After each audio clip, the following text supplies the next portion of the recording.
Tonight, we're diving into one of history's most important revolutions.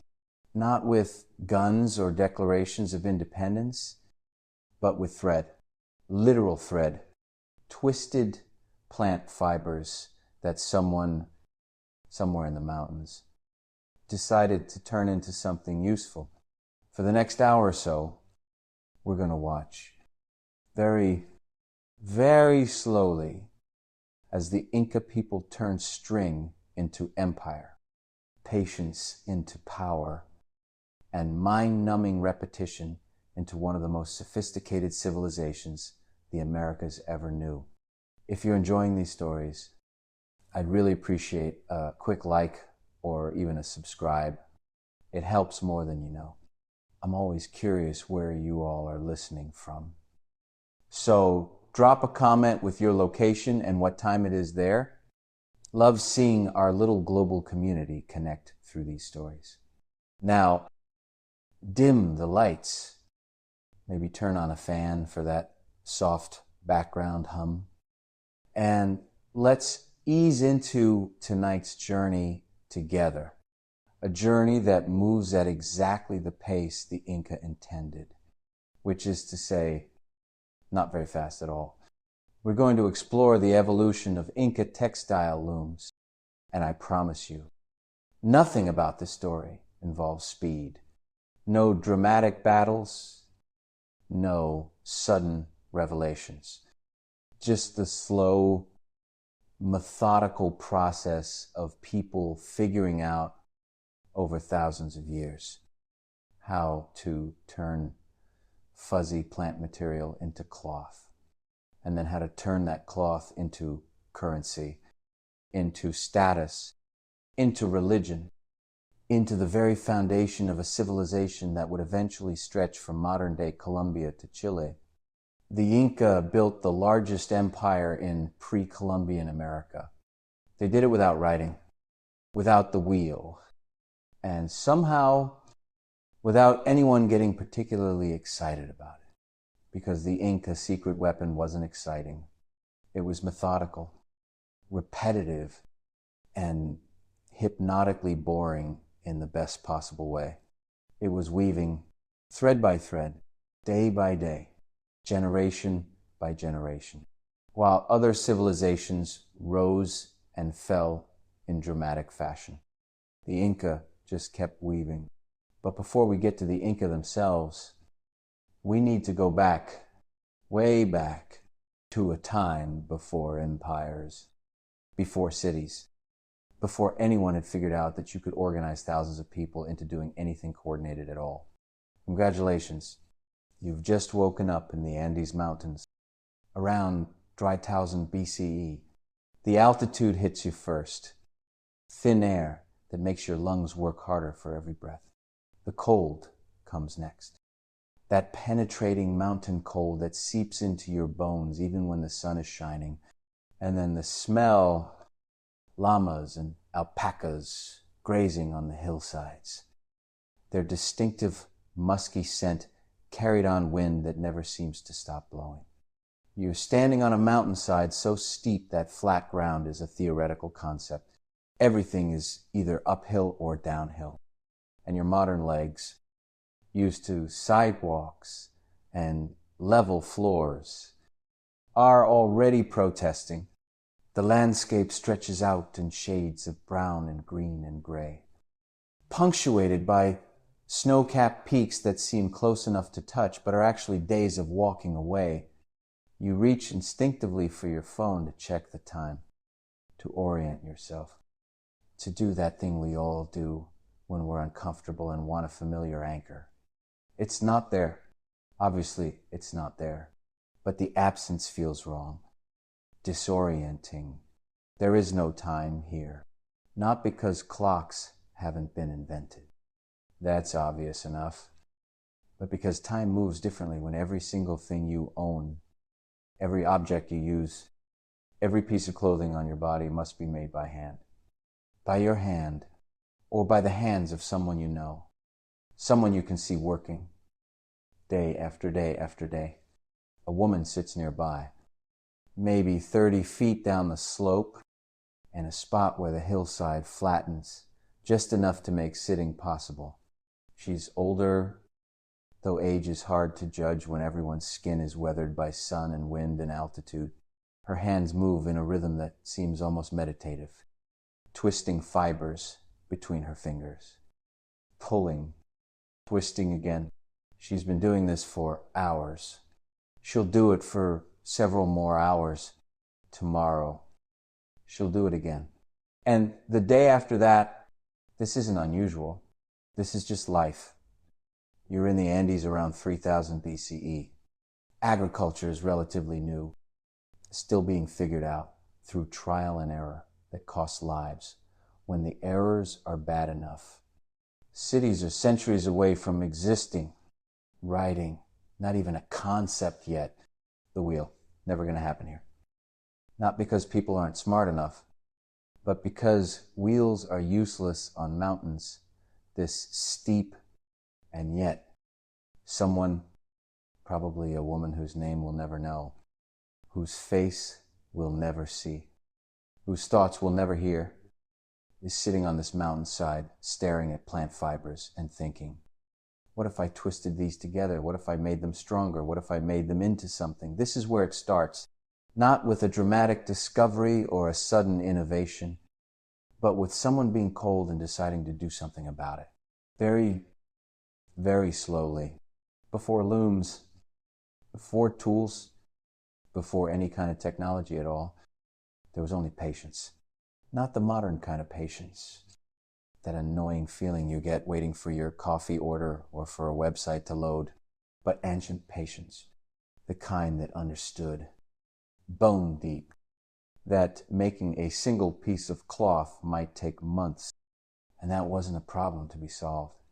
It was just the way things were, normal, expected, the price of not freezing to death. The first textiles weren't woven. They were twisted.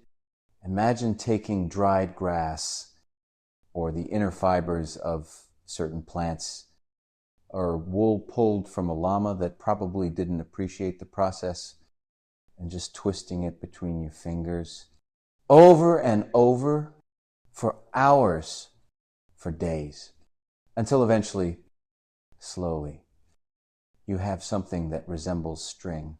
Not good string, not even particularly useful string, but string nonetheless, a fiber longer and stronger than any single plant could produce.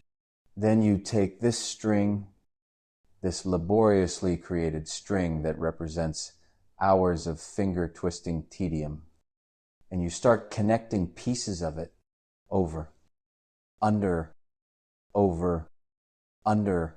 no loom, no tools, just your fingers and whatever you can tie the ends to. A couple of sticks maybe, or your own toes. Archaeological evidence suggests that yes, people used their toes to hold tension while finger weaving, because when you don't have equipment, your body becomes the equipment. Picture it. You're sitting on cold ground, possibly for the entire day. Your back aches because ergonomic seating hasn't been invented and won't be for several thousand years. Your fingers are going numb because it's always cold at this altitude. And you're working with fibers that are slightly damp, which makes them easier to work with, but also makes your hands even colder.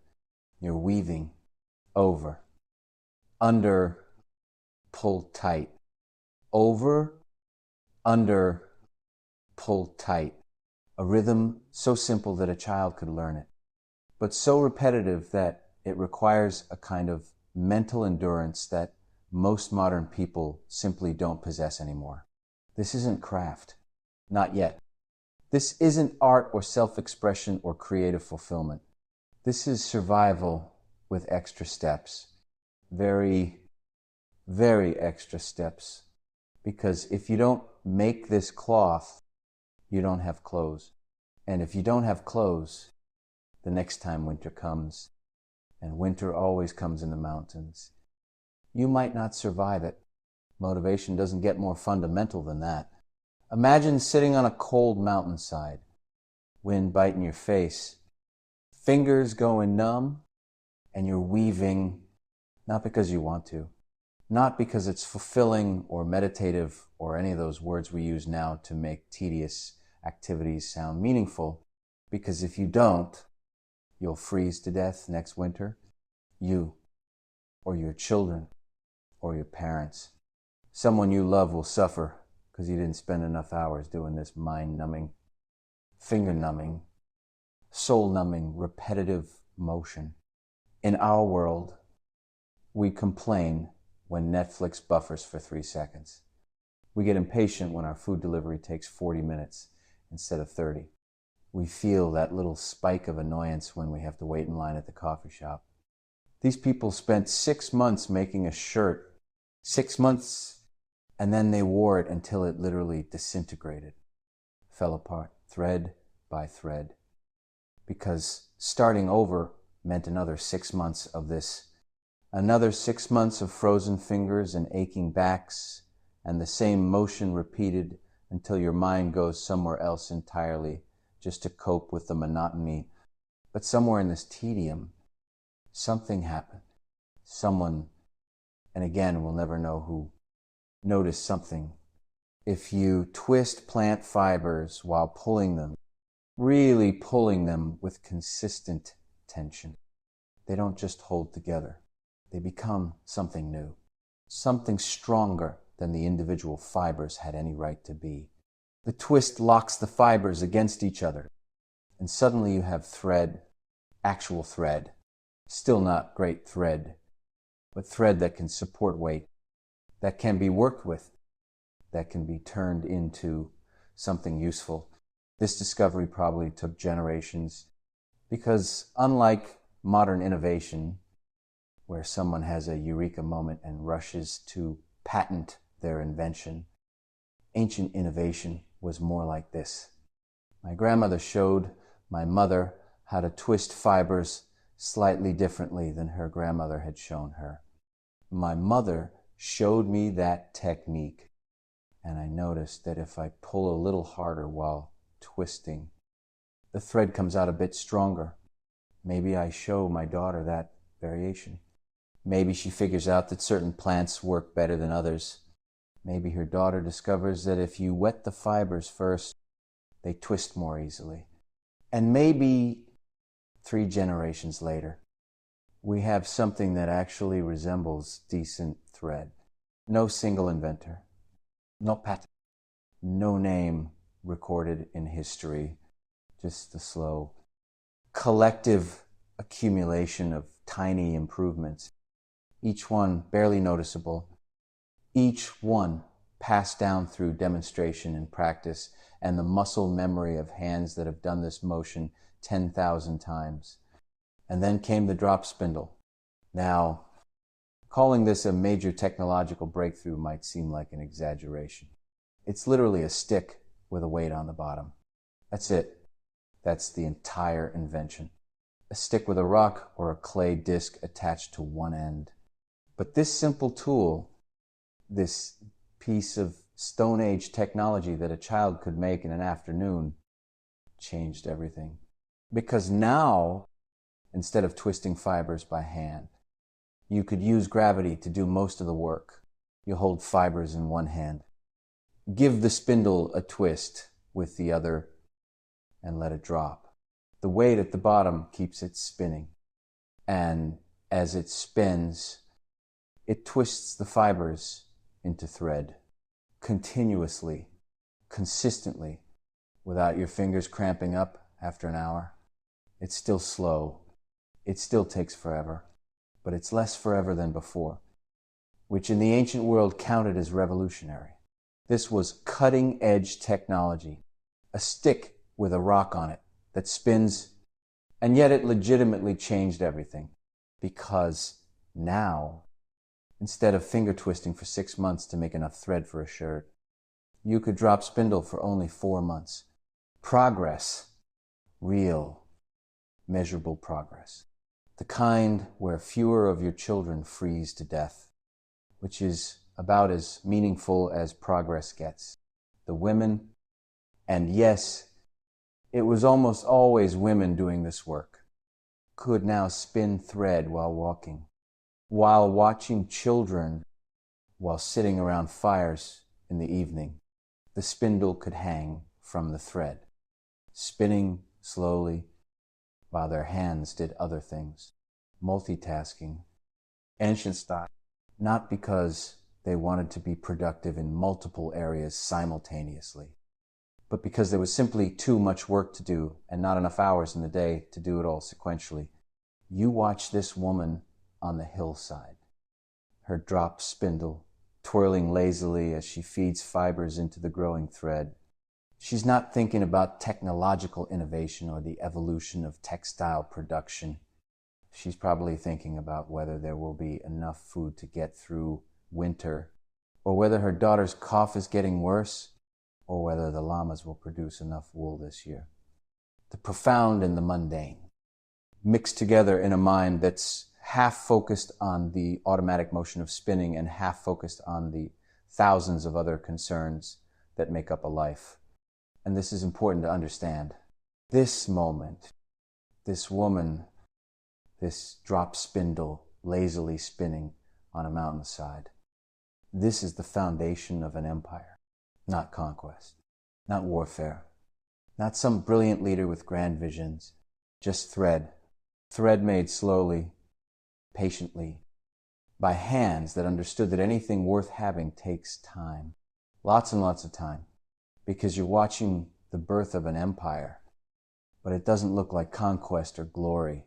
It looks like an old woman sitting in a doorway, spinning thread, while llamas grace nearby, while children play, while absolutely nothing dramatic seems to be happening at all, but something is happening, very slowly. So slowly you could watch for hours and not see any change. But it's happening, thread by thread. The Inca are building, not buildings, not yet, not cities or roads or temples. They're building the fundamental technology that will make all of that possible. They're building cloth, and cloth in this world isn't just clothing. It's not just protection from cold. Cloth is labor made visible. It's hours and hours of human effort compressed into something you can hold, something you can trade, something that proves you or someone you know spent days or weeks or months creating value out of raw materials and patience. In a world without money, without writing, without any of the complex systems we use to track value and debt and obligation, cloth becomes all of those things. Cloth is currency. Cloth is status. Cloth is proof of worth. But we're getting ahead of ourselves.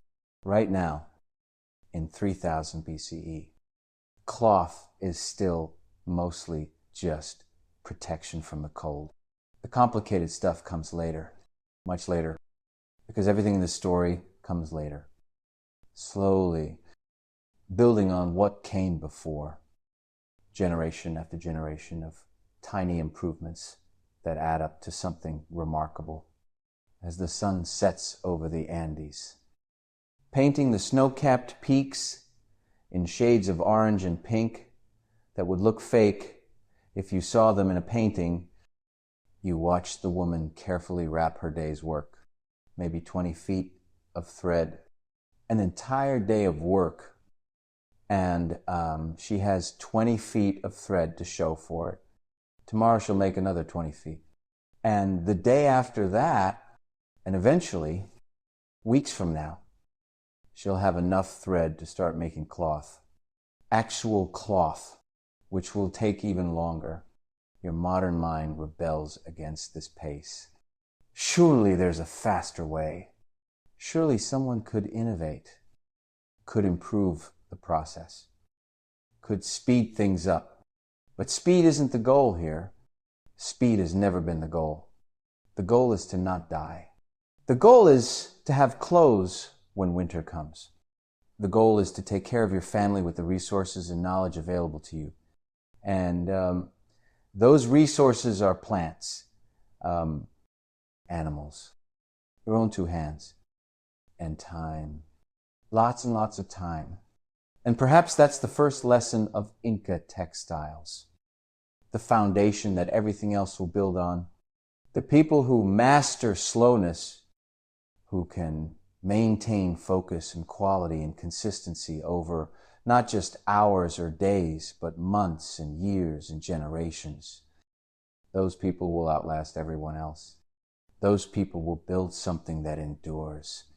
Not because they're stronger or smarter or more ambitious than anyone else, but because they understand something fundamental about the relationship between time and value.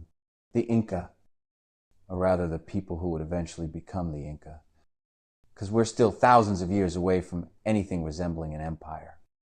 These people are about to become masters of slowness, masters of patience, masters of the understanding that the things which last are not the things made quickly. They're the things made slowly, carefully, thread by thread, by hands that have done this motion so many times, it's become as automatic as breathing. As darkness falls over the mountains and the temperature drops toward freezing, and you find whatever shelter you can from the wind that never stops blowing, you realize something profound. You've spent an entire day watching someone make thread, just thread, not even cloth yet, just thread, and somehow, impossibly, it wasn't boring, or rather, it was boring, but in that meditative way where boring becomes something else, becomes peaceful, becomes a glimpse into a completely different way of experiencing time itself. Tomorrow, if you're still here, you'll watch her make more thread. And the day after that, and the day after that, because that's what life is here. Thread over, thread under, pull tight. Spin the spindle, let it drop. Watch it spin over and over, day after day, year after year, until your hands know the motion better than your mind does. Until you can spin thread in the dark by feel alone. Until the rhythm of it becomes as natural as your own heartbeat. This is where empire begins, in patience, in repetition, in the slow, steady accumulation of thread. Morning comes slowly to the Andes. The sun takes its time climbing over the eastern peaks.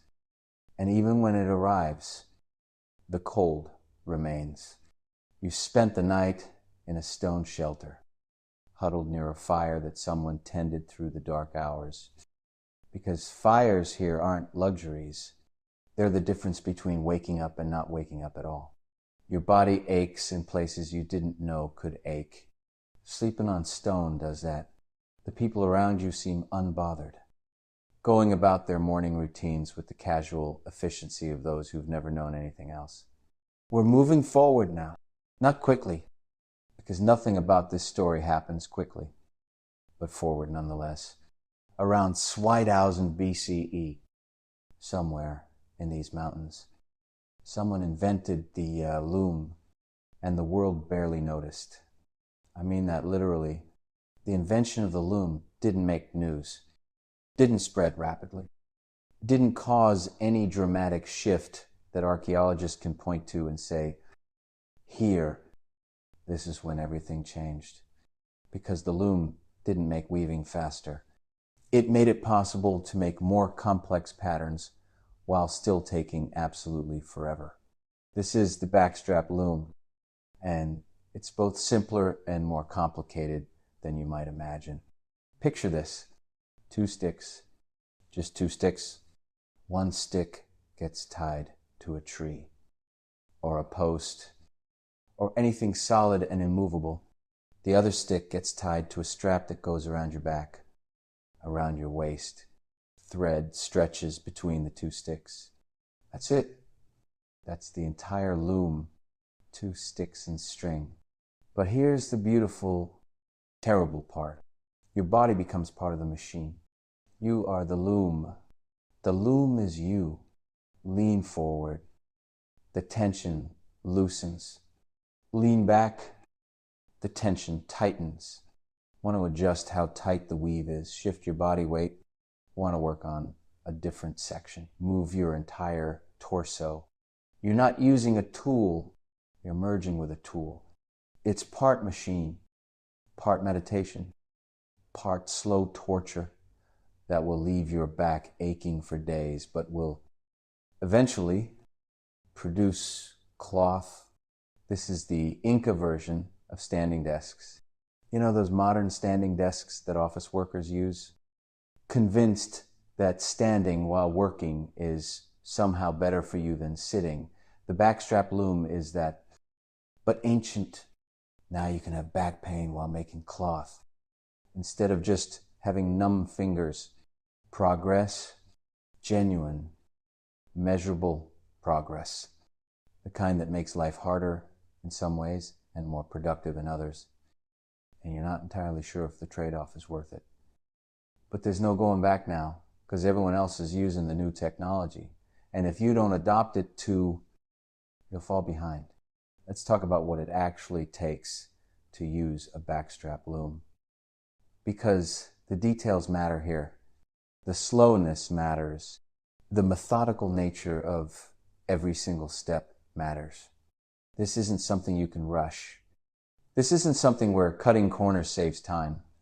Every shortcut, every moment of impatience shows up in the final cloth as a flaw, a weakness, a place where threads aren't quite right. First, you prepare the warp threads. These are the vertical threads, the foundation of everything.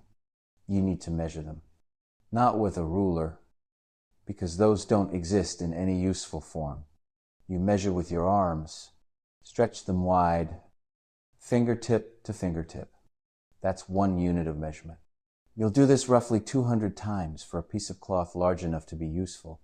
200 times, arms stretched wide, measuring invisible future cloth in units of your own body. This takes all morning. Just the measuring, just stretching your arms and counting and trying not to lose track of which number you're on. There's no way to write it down. So you have to keep count in your head, or use small stones as markers, or develop some other system for remembering where you are in a process that must be precise but has no tools for precision beyond your own attention and memory. Then you tie these threads to the loom sticks, both ends. Every single thread must be tied individually, and every single knot must have exactly the same tension, not approximately the same. Exactly the same. Because if one thread is tighter than the others, it will pull the whole cloth out of alignment. If one is looser, it will create a gap. You learn to test tension by feel, running the threads through your fingers, plucking them like an instrument, listening to or feeling for the subtle differences that indicate whether a thread needs to be tightened or loosened by the tiniest amount. This takes hours.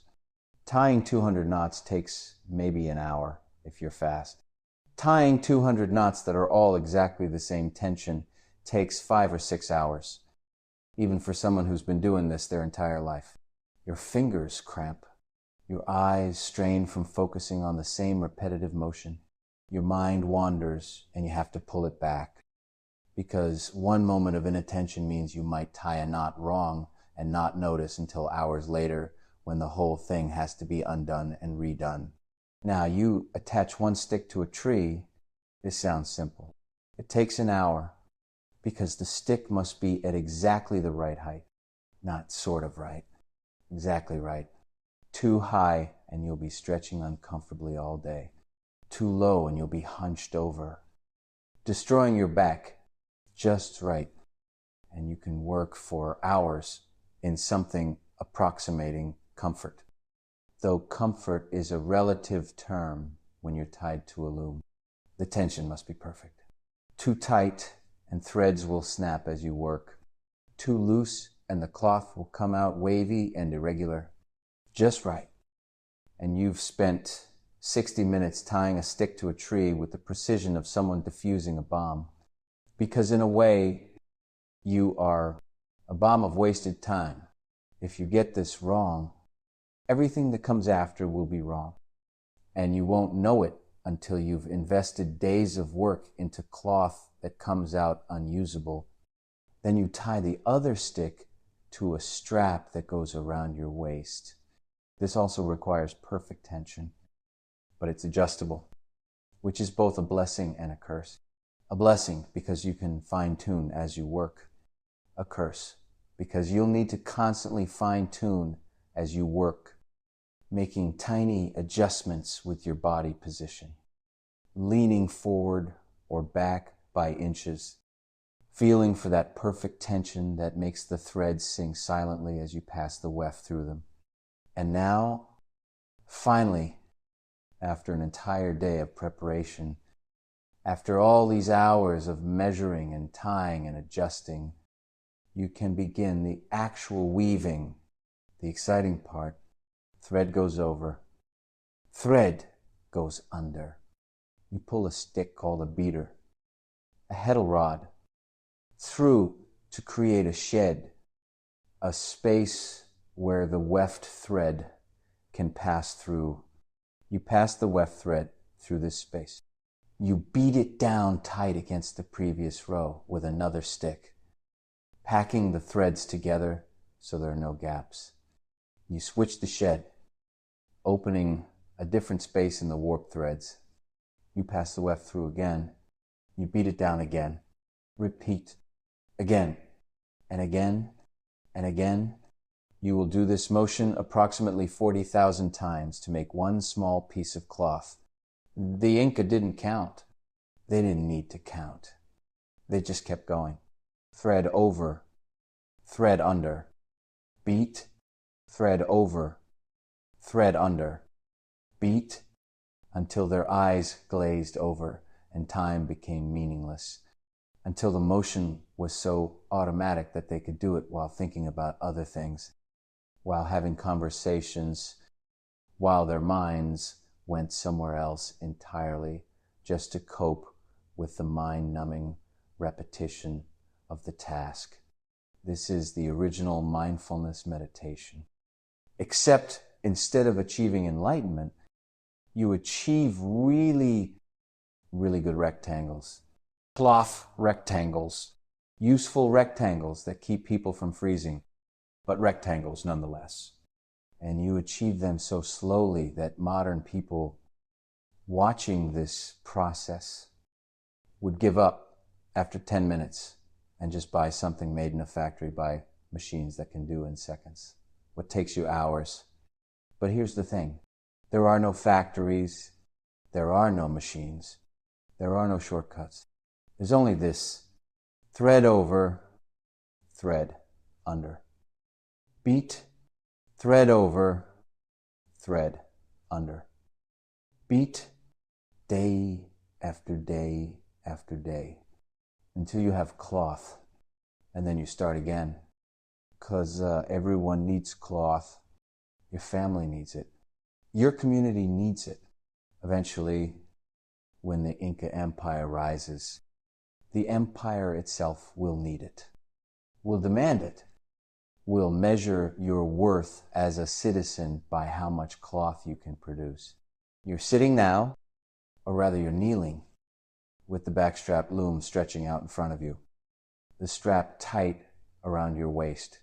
The woman next to you, the one who was spinning thread yesterday, is now weaving. Her hands move with a rhythm that seems almost mechanical in its consistency. Thread through the shed, beat it down, change the shed, thread through again. Over and over. She doesn't look at what she's doing. Her hands know. They've done this motion 10,000 times before. Maybe 100,000 times. The muscle memory is so deep that thinking about it would probably make her slower. She's not alone. All around. Women are weaving in doorways, in shelters, out in the open when the weather permits. The sound of weaving, that soft, rhythmic beat as the beater packs threads tight. That's the soundtrack of life here. It's as constant as wind, as inevitable as sunrise. This is what women do, not occasionally, not as a hobby, but as the primary definition of adult female existence. In INCA society, every woman wove not as artistic expression or creative outlet, as duty, as identity, as the very definition of being female. If you were a woman and you didn't weave, you weren't fulfilling your role in society. You weren't pulling your weight. You were, in the most fundamental sense, failing to be what a woman was supposed to be. Girls learned to spin before they could walk properly. By age 5, they could produce thread finer than modern sewing thread. Their small fingers nimble and precise in ways that adult fingers often couldn't match.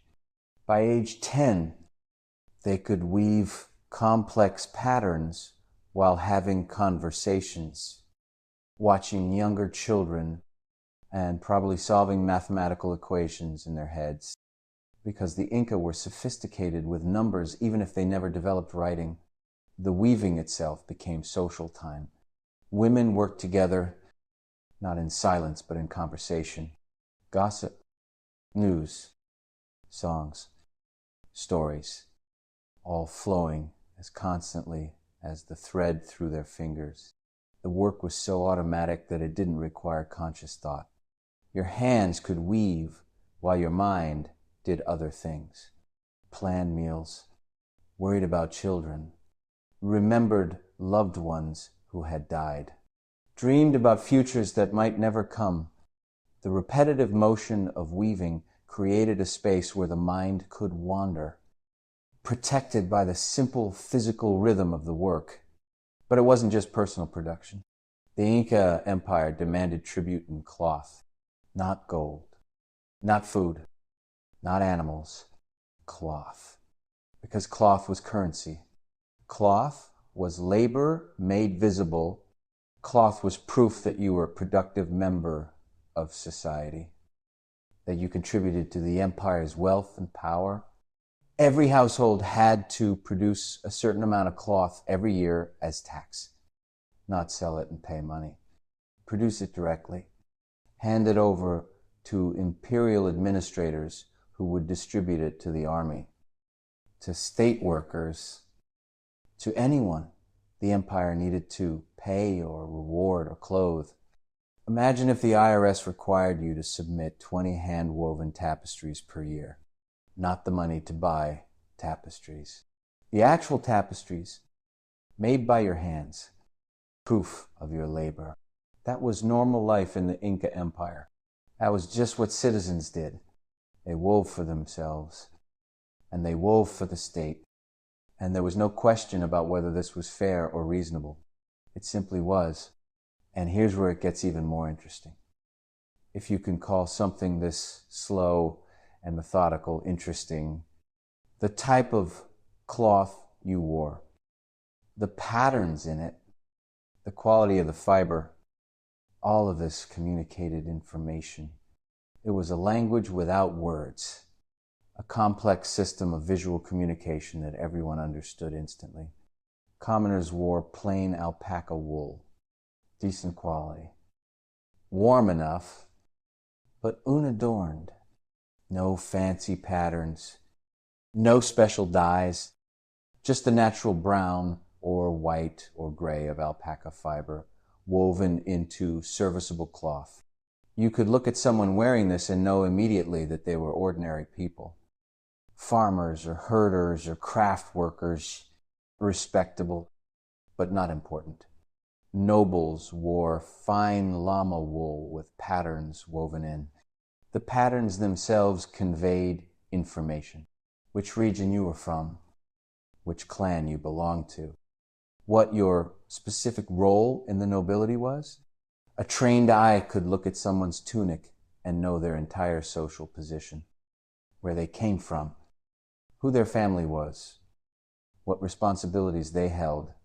The cloth was a resume, an ID card, a family tree, all woven into geometric designs that took months to create. Royalty wore vicuña wool, the softest, finest fiber known in the Andes.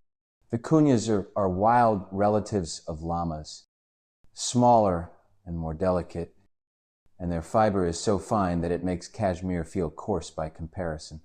But vicuñas can only be shorn every few years, and catching them is difficult. And the amount of fiber you get from one animal is tiny.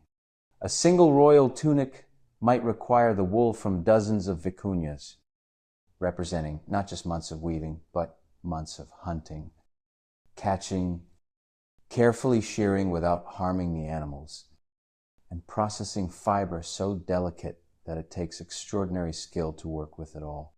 And the emperor, the Sapa Inca himself, wore cloth woven by the Aciella.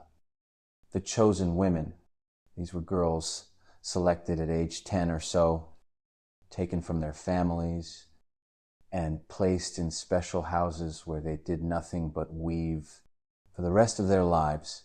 They didn't marry, didn't have children, didn't do anything except weave the finest cloth humanly possible for the emperor, for the gods, for the most sacred purposes the empire could conceive. The cloth these women produced was so fine that Spanish conquistadors, when they first saw it, thought it must be silk. It wasn't. It was alpaca wool, or vicuña, woven with such skill and such fine thread that it had a sheen and softness that Europeans had only ever seen in silk imported from China at enormous expense. Except this wasn't imported. This was made right here by teenagers, using stone tools and natural dyes and looms, not much more sophisticated than the one you're watching right now. The Inca didn't have writing, but they had at least 50 different words for types of cloth. They couldn't write down laws, but they could look at your poncho and know your entire life story. They couldn't record history in books, but they wove history into textiles that would last for centuries, that would survive burial in tombs, that would tell stories long after everyone who knew those stories was dead.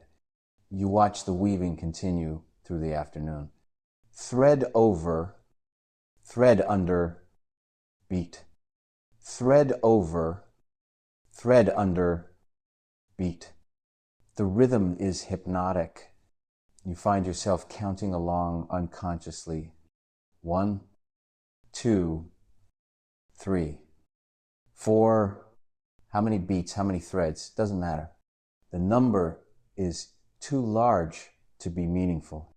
What matters is the rhythm, the consistency, the never-ending repetition that gradually, so gradually you can barely perceive it, produces something real, something useful, something that will keep someone warm. As the sun begins its long slide toward the western peaks, you realize something profound. Time here isn't measured in hours or minutes. It's measured in cloth. How long until the harvest festival? About 3 weavings. When is the next big ceremony after the royal cloth is finished? When can we travel to the next valley once the new tunics are completed? The entire society runs on the speed of weaving, which is to say, it runs very, very slowly. And that's not a problem. That's just reality. Modern people seek mindfulness through apps, through yoga classes, through expensive retreats where you pay hundreds of dollars to learn how to be present in the moment. The Inca achieved it through sheer repetitive tedium. Thread over, thread under. Beat, thread over, thread under. Beat. Do this for 8 hours a day, every day, for your entire life. And you either go insane or achieve a state of Zen that makes Buddhist monks look fidgety. And judging by the calm expressions on the faces of the women around you, they've found something close to that Zen. Not happiness, exactly, not joy, but a kind of peaceful acceptance of the endless repetition that defines their lives. The backstrap loom wasn't a revolution in the dramatic sense. It didn't suddenly make everything better. It didn't transform society overnight. What it did was make complexity possible before the backstrap loom. Cloth was simple, functional. After the backstrap loom, cloth could carry information, could display patterns, could show status and identity and belonging. The loom made cloth into language, into currency, into art. But it did all of this slowly, so slowly that no single generation would have noticed the change. Just gradual improvement, each generation adding tiny innovations, until eventually you had something remarkable. And here's the deeper truth about the backstrap loom, the thing that makes it more than just a tool. It made weaving portable. You could set it up anywhere. A doorway, a hillside, inside a shelter when the weather turned bad. You weren't tied to a specific location like you would be with a larger, more permanent loom. This meant that weaving could happen everywhere, all the time. Women traveling with herds could weave. Women working in fields could take breaks to weave. Every spare moment could be turned into cloth, into value, into the slow accumulation of wealth measured not in gold or silver, but in thread count and pattern complexity. The Inca built an empire not because they moved fast, but because they never stopped moving. Thread over, thread under, beat, thread over, thread under, beat. While other civilizations rose and fell in dramatic fashion, full of wars and revolutions and sudden changes, the Inca just kept weaving year by year, generation by generation, building an empire not through conquest, not yet, but through the steady accumulation of skill, of cloth, of the patient understanding that anything worth building takes time. As evening settles over the mountains and the temperature drops toward freezing once again, you watch the woman carefully remove the day's weaving from her backstrap loom, maybe 6 inches of progress, an entire day of work. And she has 6 inches of cloth to show for it. Tomorrow she'll add another 6 inches. And the day after that, and eventually, weeks from now, she'll have enough cloth for a tunic, or a carrying cloth, or whatever she's making. And then she'll start again, because the work is never finished. The need for cloth is never satisfied. There's always more spinning to do, more weaving to do, more thread to create, and more patterns to execute. Your back aches from watching, from sitting still for so long, from the altitude and the cold and the sheer mental endurance of observing something so repetitive for so many hours. But there's also something peaceful about it, something that quiets the constant chatter of modern anxiety. Thread over, thread under, beat. It's simple, it's clear.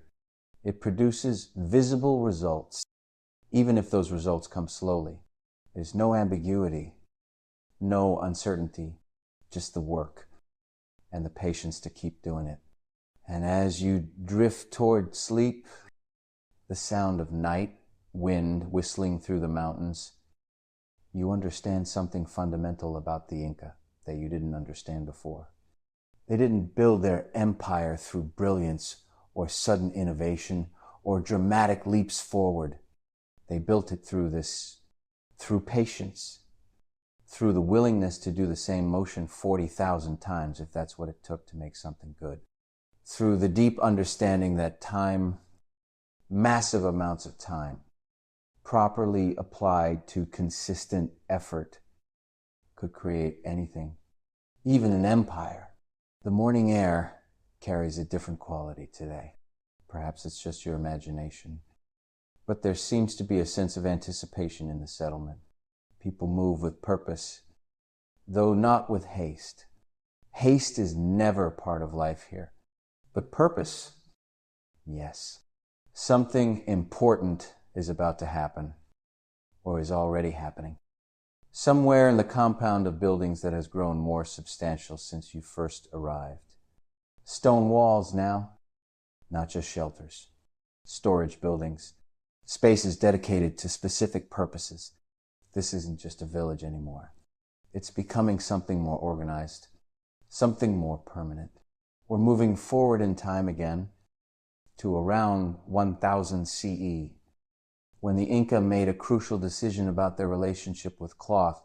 What if, they asked themselves, what if we made weaving even slower, even more demanding, even more difficult?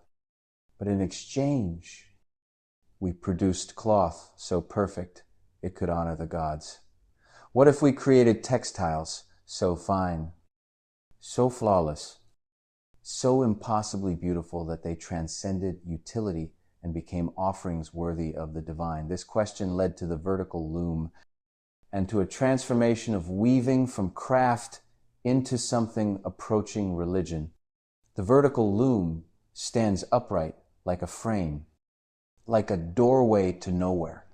2 vertical posts, firmly anchored in the ground or held in a wooden frame, with horizontal bars at top and bottom. The warp threads stretch between these bars, creating a surface that stands before the weaver like a blank canvas before a painter. Except this canvas will take months to fill. And every single mark on it must be perfect. Because perfection is the point. Perfection is the offering. This is technically an innovation. The vertical loom allows for larger pieces of cloth. It frees both hands to work simultaneously. It makes certain complex patterns easier to execute because you can see the entire piece at once. Can step back and check your work. Can approach weaving with the careful deliberation of someone painting a masterpiece rather than producing a commodity. But let's be clear about something. This is like upgrading from a bicycle to a slightly fancier bicycle that requires a friend to help you get on it. Progress, technically, but you're still essentially bicycling. You're still moving at the same fundamental pace, still counting your progress in threads per hour. And that number is still depressingly small. The vertical loom requires 2 people to set up. One person cannot tension the warp threads alone, cannot hold the frame steady while tying off the hundreds of threads that form the foundation of the work. This makes weaving more social in one sense, requiring cooperation and coordination, but it also makes it more demanding, more ceremonial. You don't just sit down and weave on a vertical loom the way you might on a backstrap loom. You prepare, you plan, you commit to a piece that might take 6 months or a year to complete. And once you begin, there's no easy way to stop and start. The vertical loom demands sustained attention, sustained presence, sustained devotion to the work. And devotion is the right word. Because around this same time, the Inca established the Aquela, the chosen women.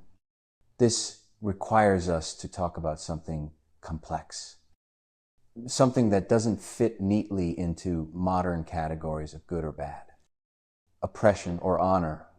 The Aquela were girls, usually around 10 years old, selected from across the empire for their beauty, their perfect health, their skill with fiber and thread, selected by imperial officials who traveled from village to village, looking for the most promising young weavers. These girls were taken from their families permanently. They were brought to special compounds called Aclahuasi, houses of the chosen women, where they would spend the rest of their lives. They would never marry. They would never have children. They would never return home. They would weave. That's what they would do. They would weave cloth for the emperor, for the gods, for the most sacred purposes the empire could conceive. And this wasn't punishment. This was honor. This was being chosen for something greater than ordinary life. Or at least, that's how it was framed. That's how the empire sold it to families who had to give up their daughters. Probably forever. The girls lived in compounds that were part convent, part workshop, part prison. They were guarded, always not to keep them in, though that was certainly part of it, but to keep others out. These were sacred women, dedicated to sacred purposes.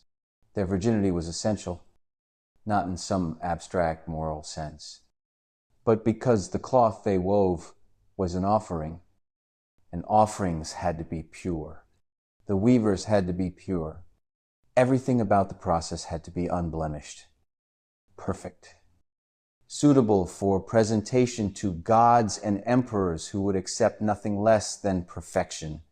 And they wove textiles so fine that when Spanish conquistadors first saw them, they refused to believe they were made from animal fiber. This must be silk. They insisted only silk could be this soft, this fine, this impossibly smooth against the skin. But it wasn't silk. It was alpaca wool, or vicuña, processed and spun and woven with such skill that it transcended what anyone thought animal fiber could be. Let's talk about what that actually means. What it means to weave thread so fine that it approaches the limits of what human hands and eyes can work with. Modern luxury bed sheets, the kind that cost hundreds of dollars and come with all sorts of marketing about Egyptian cotton and thread count. These typically have about 600 threads per inch. That's considered extremely high quality. That's what we think of as the pinnacle of textile luxury in our machine-made world. INCA sacred textiles had 600 threads per inch, in both directions, warp and weft, creating a fabric so dense, so tight, so perfect that it was nearly waterproof from sheer thread density alone. And this was done by teenage girls with stone tools, with natural dyes made from insects and plants and minerals, with no magnifying glasses to help them see the threads, no electric lights to illuminate their work, just perfect eyesight, perfect hands, and the acceptance that this one piece of cloth will take 6 months to complete, minimum, maybe a year, maybe longer if the pattern is particularly complex. Imagine this. It's hour one of a project that will consume the next 6 months of your life. You select the warp threads. Each one must be identical in thickness, not similar. Identical. You test them by feel, rolling them between your fingers, comparing them to a standard that exists only in your muscle memory and your highly trained sense of touch. 200 threads, all identical. Any thread that's even slightly wrong goes back into the pile of raw fiber to be respun. This takes all morning. Just the selection process. Just making sure your foundation is perfect before you even begin. Hour two, you tie these threads to the loom frame. Every knot must be exactly the same tension. You've done this thousands of times before. Your hands know the motion, but you still check each one, plucking the threads like harp strings, listening for the tone that indicates proper tension. Too tight, and it will snap under the stress of weaving. Too loose, and the cloth will be uneven. Just right. And it makes a sound, in your bones. A pitch you've internalized through years of training.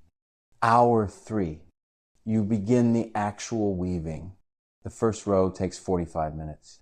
This cloth will have 400 rows when it's finished. 400 rows. each taking between 30 minutes and an hour depending on the complexity of the pattern. You do the math. That's 200 to 400 hours of actual weaving time. And that doesn't count the preparation, the planning, the selection of dyes, the creation of the pattern, the meditation and prayer that accompanies sacred work, hours 4 through 2000. Repeat, thread through the shed, beat it down with a spacing tool that ensures every thread is exactly the same distance from its neighbors. Change the shed. Thread through again, beat it down. Your eyes strain from the close work. Your back aches from standing, because the vertical loom requires you to stand, requires full body engagement with the work. Your fingers develop calluses in specific spots where the thread passes through them thousands of times. But you don't stop. Stopping would be an insult to the gods, a failure of duty, a betrayal of the empire that has honored you by choosing you for this work. The patterns these women wove were called tokapu, geometric designs of extraordinary complexity, arranged in grids and sequences that modern scholars still argue about. Were they a form of writing, a visual language that encoded information about the wearer's status, lineage, achievements, or were they simply decorative? Beautiful for beauty's sake, patterns chosen for aesthetic reasons rather than communicative ones. The Inca aren't around to clarify. They were too busy weaving to invent a way to explain weaving. They wove information rather than writing it. But they didn't leave us a key to decode what that information meant. Some tokapu appear on royal tunics, each square a different pattern, arranged in a grid that might represent a calendar, or a genealogy, or a list of conquered territories, or something else entirely. The same basic designs appear across the empire, suggesting they had standardized meanings that everyone understood, but that understanding died with the people who held it. Now we have the textiles, perfect after 500 years in tombs, and we can describe the patterns in detail. We can count the threads, measure the spacing, analyze the dyes, but we cannot read them. We can see the language, but we cannot speak it. And perhaps that's fitting. Perhaps the very act of weaving was the point. Not the communication, the process. Not the product. The thousands of hours of meditative, repetitive motion that created a state of consciousness somewhere between waking and dreaming. The rhythm of weaving as prayer. Each thread a devotion. Each row a meditation on perfection and impermanence. Because here's something the Inca did that seems insane to modern minds.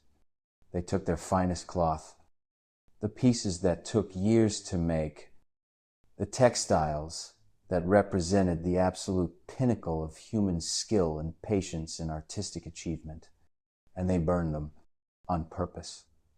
As offerings to the gods, imagine spending 18 months weaving a tapestry finer than anything you will ever create again.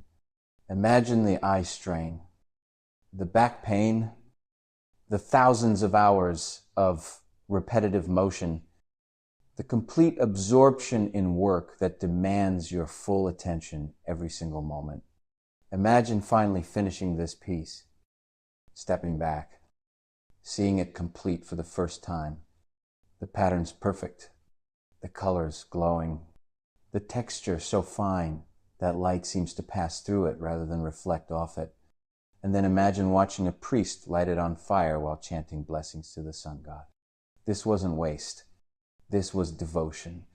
This was understanding that the gods demanded the best, and the best took time. Time was the most valuable thing anyone could offer. Not the product of time. Time itself, the irreplaceable, irretrievable hours of a human life, focused with complete attention on creating something perfect for a moment, before returning it to the gods through flame. The Spanish, when they learned about this practice, thought the Inca were primitive, wasteful, foolish.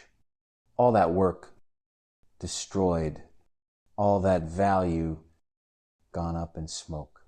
But they missed the point. The value wasn't in the cloth. The value was in the making. The cloth was just evidence that the making had occurred.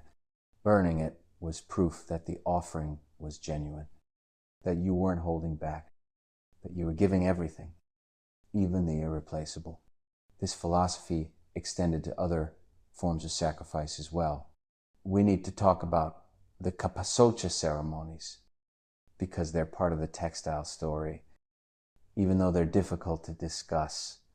The Inca practiced child sacrifice, not frequently, not casually, but as part of the most important religious ceremonies, children were chosen, usually from noble families, usually children who were considered perfect in some way, beautiful, healthy, intelligent, and they were dressed in layers upon layers of the finest woven garments ever created.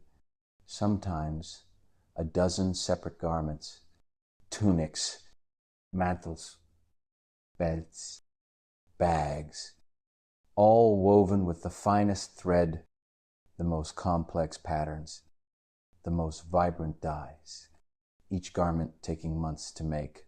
The children were essentially wearing years of accumulated weaving, years of human labor and skill and devotion, wrapped around their small bodies in preparation for the journey to the mountaintop where they would be left as offerings to the gods. The Spanish found these mummies centuries later, preserved by the cold and dry air of the high peaks.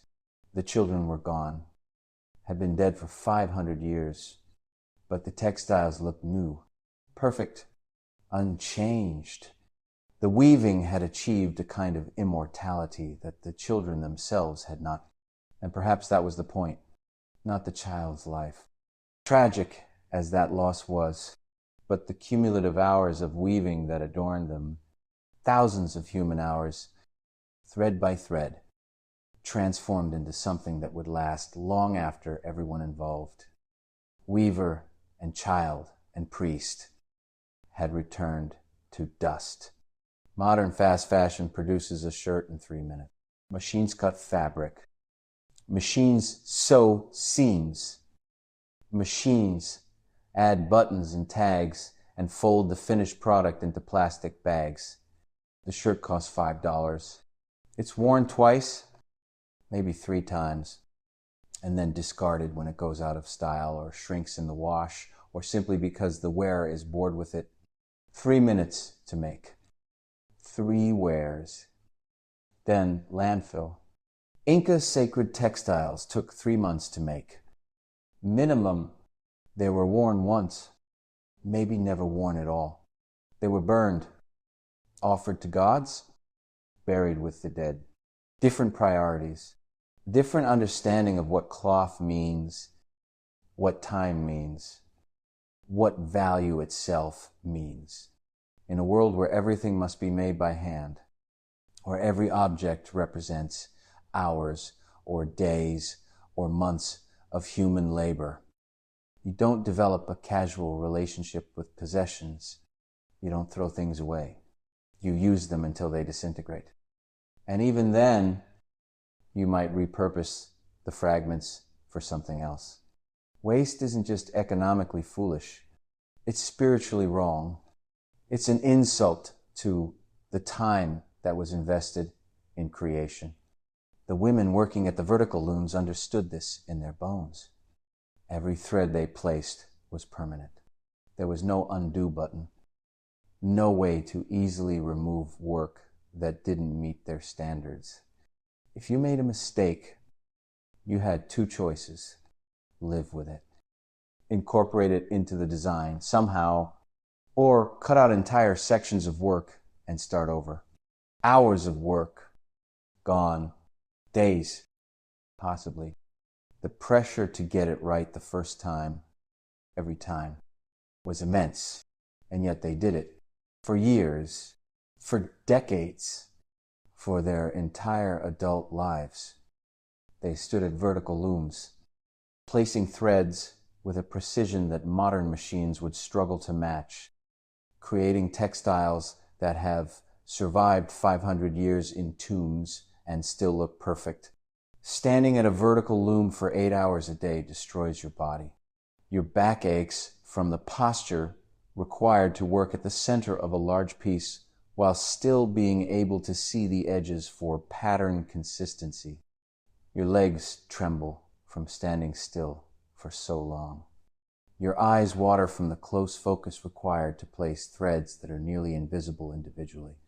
And you keep weaving, not because you enjoy it necessarily, not because you find it fulfilling in some abstract sense, because to stop would be to dishonor not just the gods, not just the emperor, but the thousands of weavers before you who stood in this exact spot, feeling this exact pain, making this exact motion. Thread over, thread under, beat, thread over, thread under, beat. The rhythm becomes your heartbeat, your breath, your existence. You are not a person who weaves. You are weaving that happens to occur in a human-shaped vessel. The distinction between self and work dissolves. There is no you in the cloth. There is only the process, the endless placement of threads, the gradual accumulation of pattern and texture and beauty that emerges from thousands of hours of focused attention. This is what the vertical loom made possible.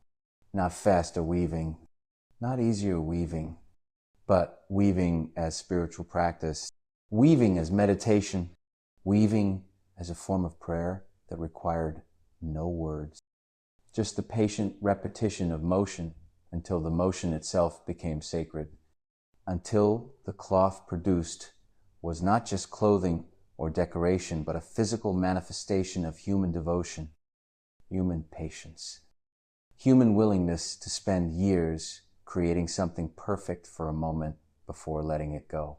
The Inca understood something that modern culture has mostly forgotten. Speed is easy. Anyone can rush through work, can cut corners, can produce quantity over quality. Perfection is hard. Perfection requires time. Not just time, but sustained attention over that time.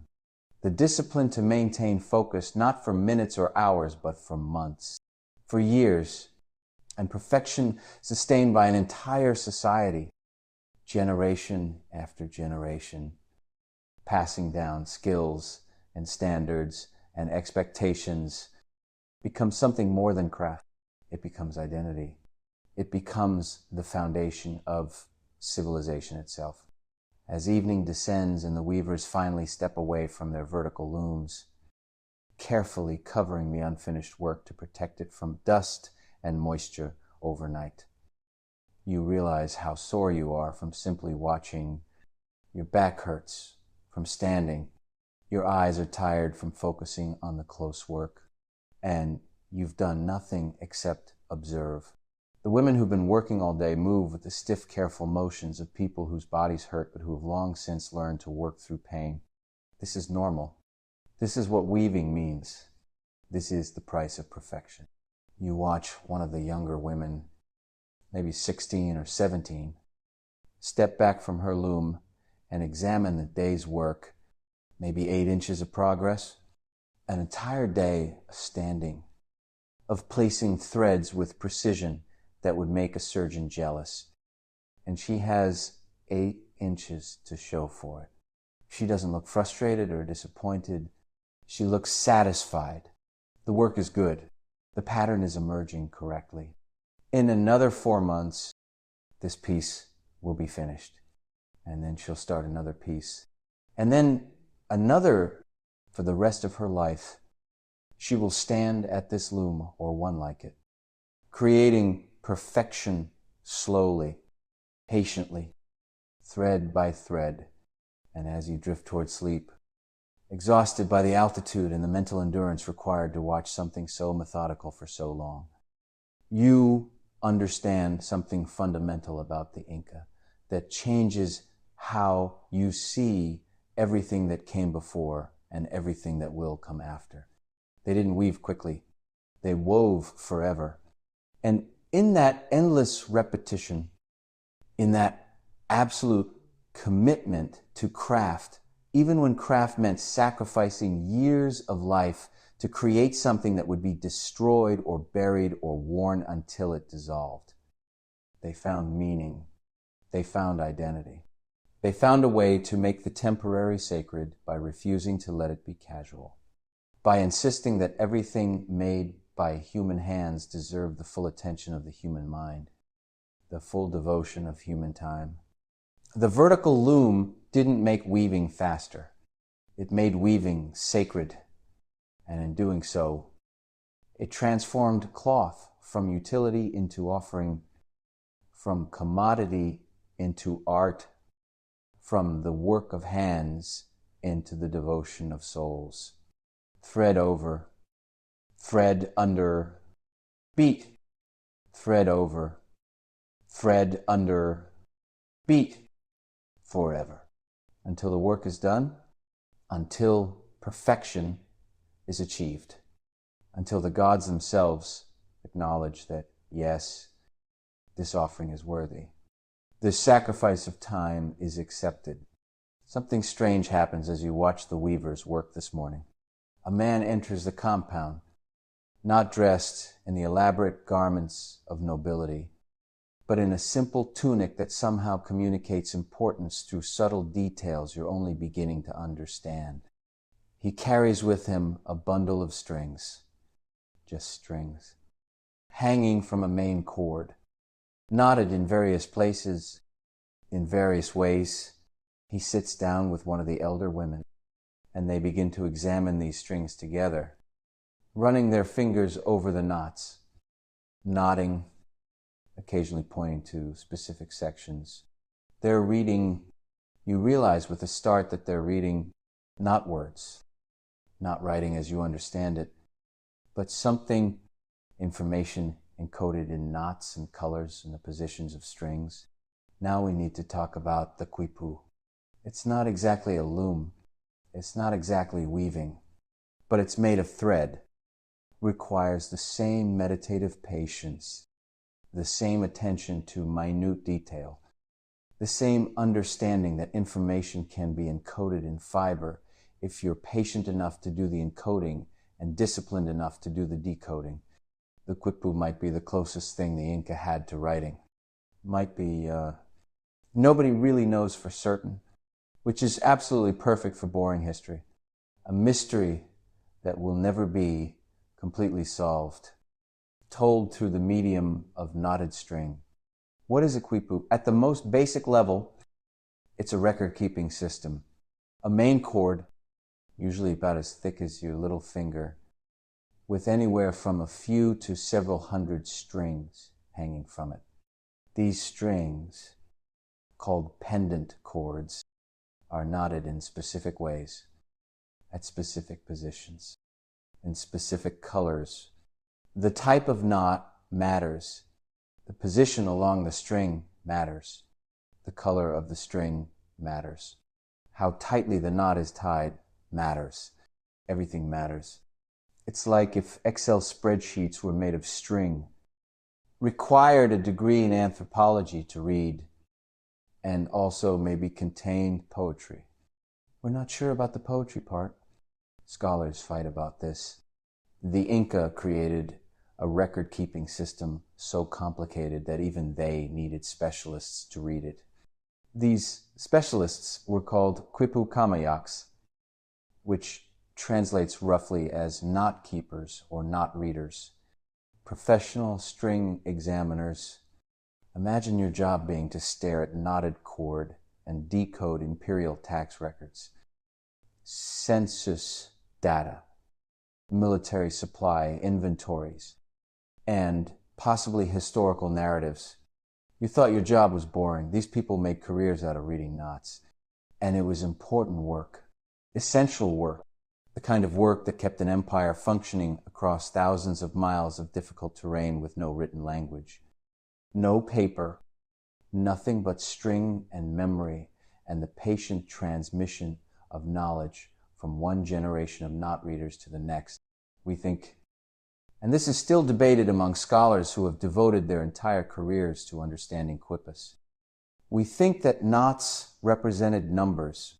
The position of a knot along a string indicated its place value. Ones, tens, hundreds, thousands. A knot at the bottom of a string means units. A knot higher up means tens, higher still, hundreds. Simple enough. Right. Except there were at least 24 different types of knots, each meaning something different. Single knots, long knots, figure 8 knots, E-knots, complex knots that required specific finger movements to create and specific training to recognize. These knots were arranged in specific positions on strings of specific colors. Red might mean soldiers. Yellow might mean gold. Brown might mean commoners. Or maybe red meant one type of maize. Yellow, another type of maize. And brown meant potatoes. We don't know. We know the system worked. We know the Inca used Quipus to track a census of 12 million people across an empire stretching 2,500 miles from north to south. We know they recorded tribute payments, military supplies, historical events, and possibly laws and poetry and religious texts. But we don't have the key. We don't have the Rosetta Stone that would let us definitively decode what all these knots mean. The frustration of this cannot be overstated. Imagine if aliens destroyed every computer on Earth except for 600 calculators, and future archaeologists tried to reconstruct our entire civilization by analyzing calculator buttons. They could figure out that we understood mathematics. They could determine that we had a base 10 number system. But could they reconstruct Shakespeare from a calculator? Could they understand democracy or religion or the concept of love? That's where we are with Quipus. We have the calculators. We're missing everything else. But let's talk about what we do know, because even the parts we understand are remarkable. The Inca Empire, at its height, governed 12 million people across terrain that ranged from coastal deserts to high-altitude plains to tropical rainforests. They maintained this empire without writing, without paper, without any of the bureaucratic tools that every other large-scale civilization in history has relied upon. They used string, knotted string, and it worked. It worked so well that when the Spanish arrived and destroyed the Inca administrative system, replacing it with European bureaucracy complete with written records and official documents, the colonial government was actually less efficient than what it replaced. Spanish administrators complained constantly about how difficult it was to track tribute payments, to conduct censuses, to maintain supply lines. The Inca had done all of this with string, and they'd done it better, more accurately, with less confusion and dispute, because the Quipus weren't just records. They were proof, physical objects that could be examined, verified, compared against other Quipus. You couldn't forge a quipu without someone noticing. The knots had to be tied in specific ways, with specific tensions. The colors had to match exactly. Any attempt to alter a knot would leave evidence, would change the texture of the string in ways that trained fingers could detect.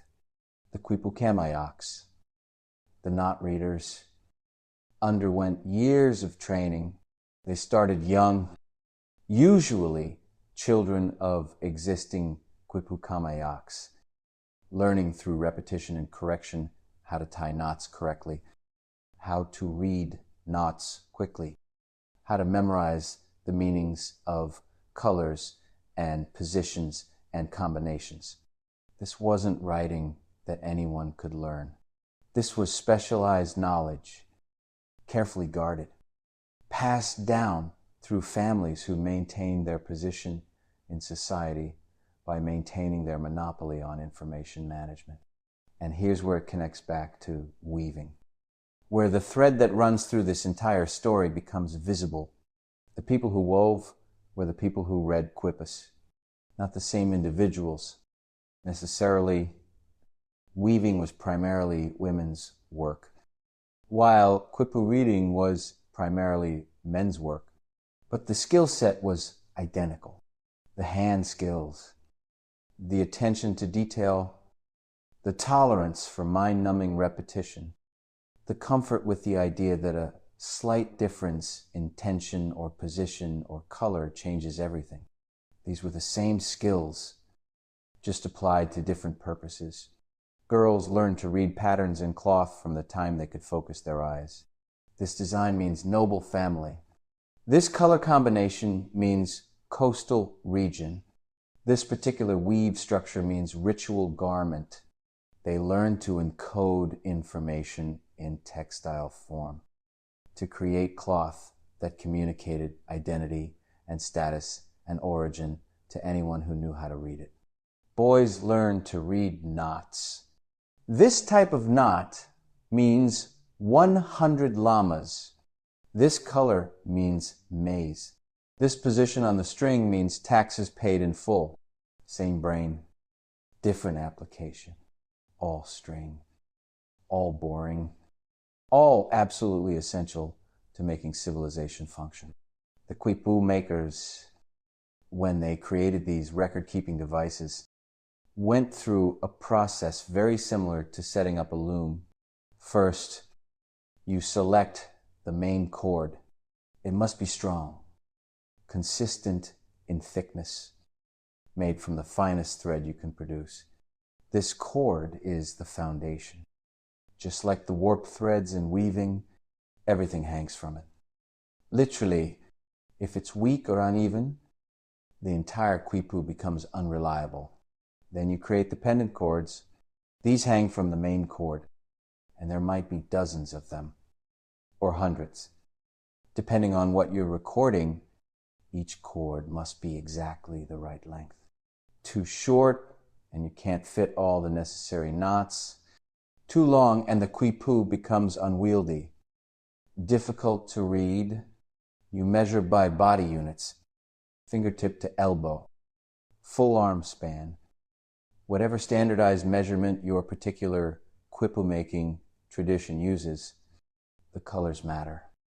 So you dye the strings, natural dyes, the same ones used in weaving, cochineal insects for red, indigo for blue, various plants and minerals for yellows and browns and greens.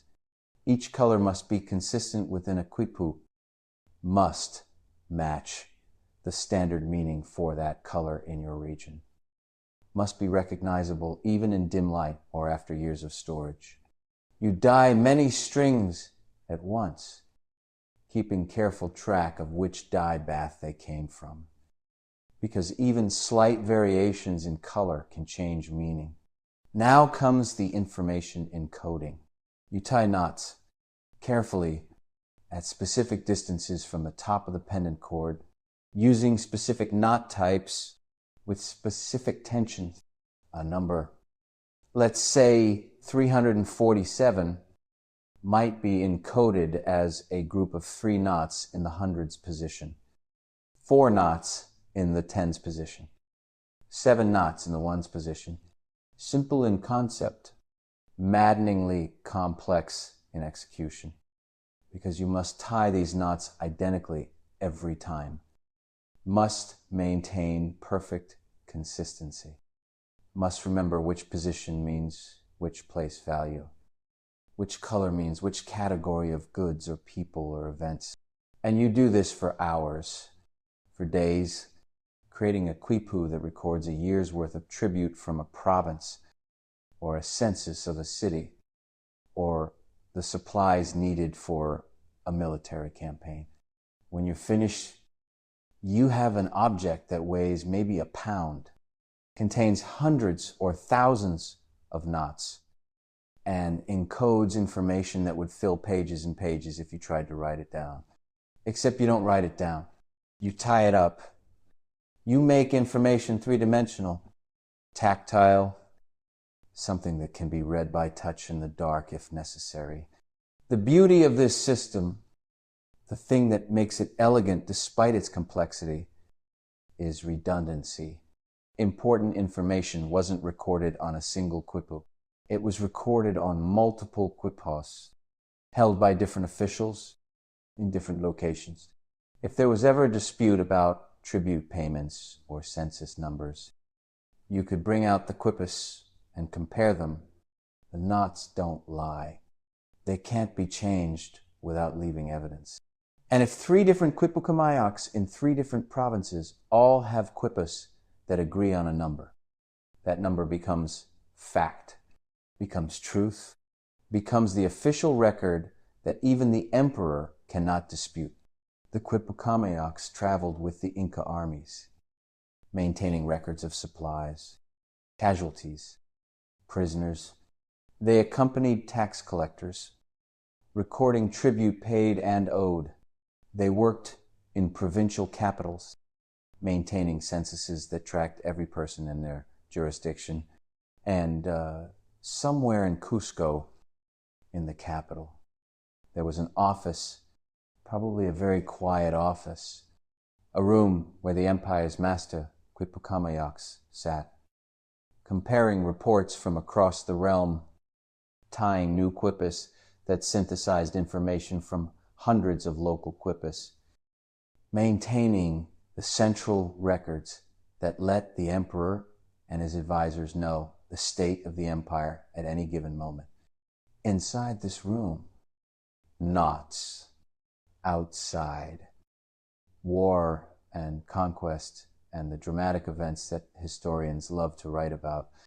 But inside, just men sitting quietly, fingers moving over strings, tying knots, reading knots, recording the mundane details of imperial administration. How much maize was harvested in each valley? How many people lived in each city? How many llamas were available for sacrifice or transport? The boring, essential information that determines whether an empire thrives or collapses. Same level of importance as the generals and their battles. Maybe more important. Because you can win all the battles you want. But if you can't feed your army, you lose anyway. And here's the thing that makes quipus even more fascinating, even more connected to the larger story of Inca textiles. Some scholars think, that quipus might have contained more than just numbers. There are quipus that don't follow the numerical patterns. Quipus with unusual knot arrangements. Strange color sequences. Structures that don't make sense if you assume they're just accounting tools. These might be narrative quipus. Story quipus. Records of history or poetry or religious text encoded in a system we haven't yet deciphered. The Spanish chroniclers mention this. They write about quipucamayaks who could recite long historical narratives while consulting their quipus, telling stories of past emperors, great battles, migrations and founding myths. The chroniclers assumed these men had simply memorized the stories and were using the quipus as memory aids, as simple reminders of narrative sequences. But maybe not. Maybe the stories were actually encoded in the knots, readable by anyone with the right training, preserved in fiber rather than on paper or an oral tradition alone. We'll probably never know. When the Spanish conquered the Inca Empire, they saw quipus and thought, this is witchcraft. This is devil worship. These knotted strings must be tools of Satan. Because they're not writing. not Christian writing, not anything the Spanish can understand. So they burned them systematically, deliberately, centuries of records gone. The entire administrative history of an empire destroyed. Thousands, possibly hundreds of thousands of quipus, thrown into fires by priests who thought they were fighting evil but were actually committing one of history's great acts of cultural erasure. Today, maybe 600 quipus survive, out of what must have been millions. 600. Stored in museums, analyzed by scholars using computers and microscopes and mathematical models. These researchers spend years staring at scans of knotted string, measuring knot positions down to the millimeter, cataloging color variations, looking for patterns, hoping for breakthrough moments that might let them read what the Inca wrote, or tied, whatever verb we should use for information encoded in knots. It's the most boring detective work imaginable. And also, maybe the most important, because somewhere in those knots is the voice of an empire we silenced before we could understand it. The Inca perspective on their own history, their laws, their poetry, their way of understanding the world. All of it encoded in a medium so alien to European thinking that we still, 500 years later, can't fully decode it. The connection between weaving and quipus goes beyond simple technical similarity. It represents a fundamental philosophical approach to information and memory. The Inca didn't trust the ephemeral spoken words disappear the moment they're uttered. Memories fade and distort over time. But fiber, properly prepared and maintained, lasts for centuries. Cloth survives burial. Knots remain tied. Information encoded in the physical world, in materials you can touch and see and verify. That information persists in ways that purely mental or oral information cannot. Modern culture has reversed this completely. We trust the ephemeral, the digital, information stored as magnetic patterns or electrical charges that will vanish the moment the power fails. We've traded physical permanence for convenient impermanence. The Inca made the opposite choice. They traded convenience for permanence. They accepted that encoding information in fiber was slow, required specialized training, demanded constant maintenance, but in exchange, they got records that could outlast civilizations. You watch the Quipucamayak and the weaver sitting together, comparing a quipu against a piece of cloth with geometric patterns. They're cross-referencing. You realize the quipu records numbers, quantities, census data. The textile records identity, status, origin. Together, they form a complete record of some administrative action, a tribute payment, maybe a census report, some intersection of numerical data and human identity that requires both string systems to fully capture. Neither the man nor the woman speaks much. Their fingers do the talking, moving over knots, tracing patterns in the textile, nodding in agreement or pointing to spots that need verification. This is how information moves in a society without writing, not through written correspondence or printed reports, but through physical objects carried by human messengers, compared and verified by trained specialists, preserved and maintained through careful storage and periodic review. It's slow, impossibly slow by modern standards, but it's also certain you can't hack a quipu. You can't edit someone's record without physical access to the string itself. And even then, your changes leave evidence. You can't forge a textile pattern without years of training in the specific weaving techniques of the region you're trying to impersonate. The very slowness and physicality of the system makes it secure in ways that faster, more convenient systems can never match. As the afternoon wears on and the Quipu Kamiak carefully packs away his bundle of knotted strings, preparing for the next stage of his journey through the province, you think about all the information systems humanity has invented, from cave paintings to cuneiform to alphabets to printing presses to computer code, each one faster than the last, each one more efficient, more convenient, capable of encoding more information in less space and less time, but also each one more fragile, more dependent on specialized tools and knowledge that can be lost, more vulnerable to environmental damage or technological obsolescence. The Quipu represents a different path, not faster, not more convenient, but potentially more durable, information encoded in a medium that requires nothing but human hands and human memory to create and decode. No computers, no electricity, no paper or ink, just string. String that can be produced anywhere, from plant fibers or animal wool, using techniques that haven't changed in thousands of years. String that lasts for centuries if properly stored. String that can encode complex information in forms that, once you know the system, are actually quite intuitive and physical, tactile, permanent. Thread doesn't last forever. Of course, eventually it rots, breaks, disappears into the elements that created it. The Inca knew this. They made quippus anyway.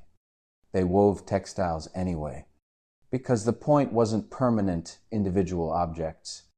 The point was a permanent system, a way of encoding and preserving and transmitting information that could survive the loss of any individual quipu or textile, because the knowledge of how to make and read them was distributed across thousands of trained specialists, passed down from generation to generation through demonstration and practice and the slow accumulation of expertise. As evening settles over the compound and you watch the weavers cover their looms and the Quipu disappear down the mountain path toward the next village on his circuit, you realize how tired your brain is, not from physical labor, from trying to understand a completely different way of organizing information and society, a way that doesn't privilege speed or convenience, but instead values consistency, verifiability, and the patient transmission of knowledge through human relationship rather than through written text. The Inca wove information rather than writing it. They tied information rather than printing it. And in doing so, they created systems that modern people struggle to even recognize as information systems, because they look like craft supplies rather than like books or computers. But they worked. They worked well enough to administer an empire of 12 million people across incredibly diverse and difficult terrain. They worked well enough that the Spanish, even with all their written records and European bureaucratic systems, struggled to match the efficiency of what they destroyed. Maybe that's the real lesson of the Quipu, the thing that connects it most deeply to the larger story of Inca textiles. The tools don't matter as much as the patience to use them correctly. You can have the most advanced technology in the world, but if you're not willing to spend the time to master it, to use it carefully and consistently, to maintain the knowledge of how to use it across generations, it's useless. The Inca didn't have advanced technology. They had advanced patience, advanced consistency, advanced commitment to systems that worked, even when those systems were slow and demanding and required lifetimes of training to master. Thread by thread, knot by knot, They built an empire not on speed or innovation or dramatic leaps forward, but on the slow, steady application of human attention to materials that rewarded that attention with durability and reliability.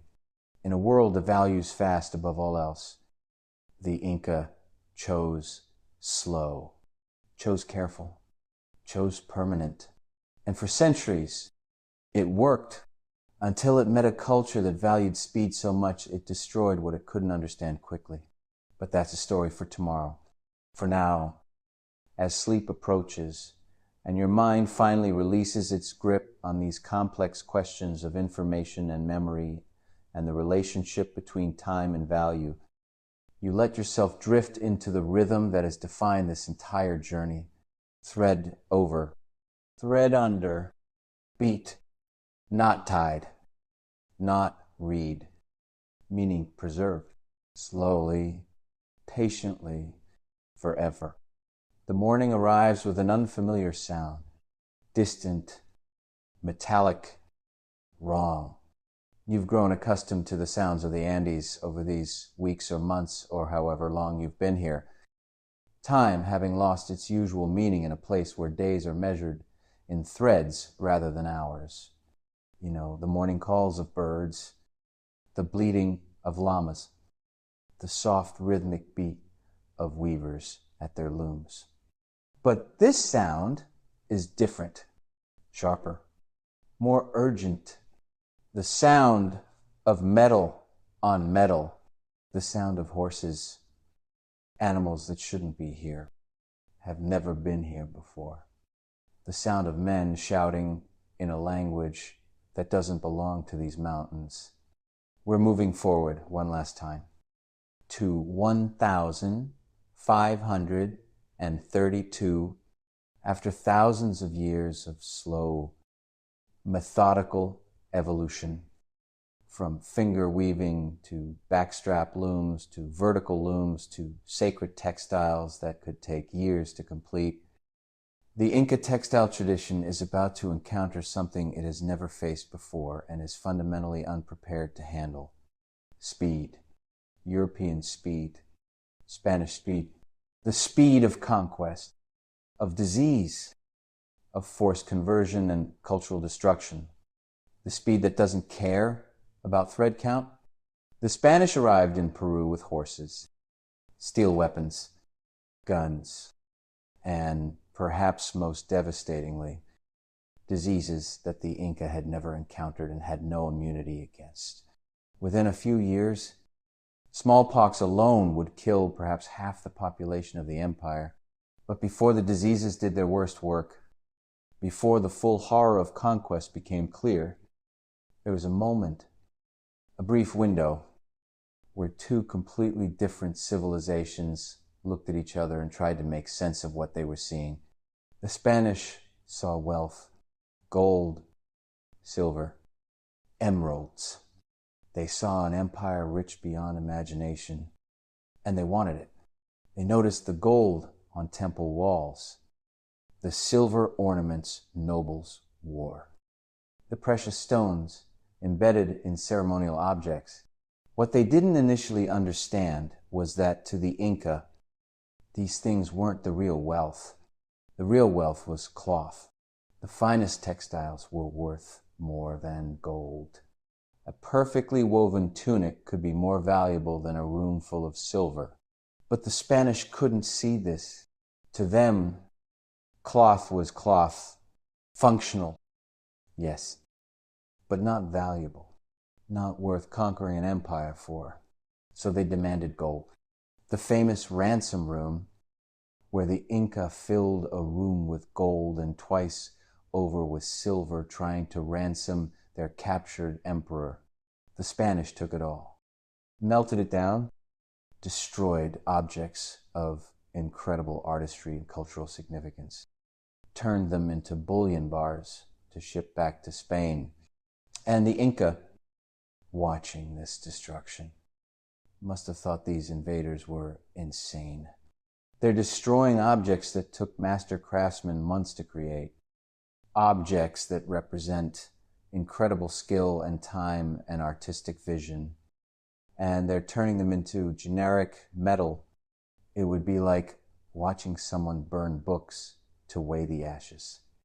But the real destruction, the loss that would echo through centuries, came in.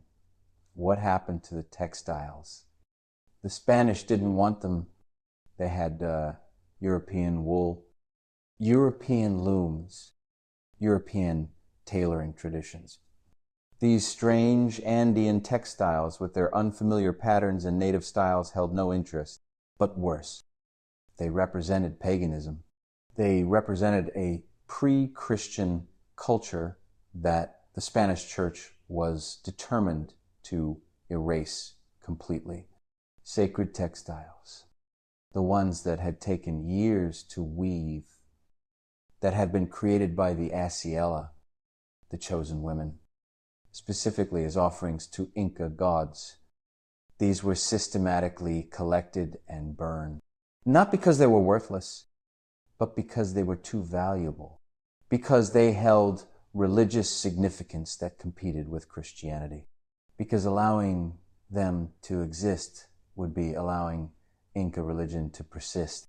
So priests gathered them up, these textiles that represented thousands of cumulative hours of human labor and skill, and set them on fire while preaching about salvation and the one true God. The Akla houses were emptied.